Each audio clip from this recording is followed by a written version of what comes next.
ইঁদুরের ভিডিও দেখ, ইঁদুরটা ধরা পড়েছে। আসামি ধরা পড়েছে, আসামি। কত বড় আসামি, আপনার মুখটা দেখান। কেমন লাগছে জেলের মধ্যে আপনার? আত্মারাম খাঁচা হয়ে গেছে এখন ভয়ে।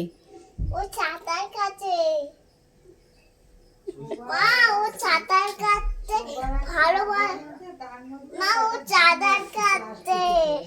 ও দেখার কথা না, ও সেই ধান খায় তুলছে। ধান খেয়ে নিয়েছে। হ্যাঁ, সবার সবার আছে না। এই যে এখন ধরা পড়েছিস, একটু পরে তো তোরে মেরে ফেলবে, তা কি হবে?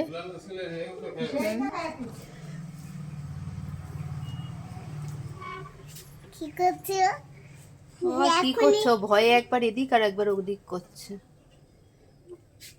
আর বিড়াল যে এই মহারানী এখানে বসে আছেন। বেরোলেই কি তুই খাবি? আর বের করবে না তো? ও বসে আছে কিরম করে দেখো।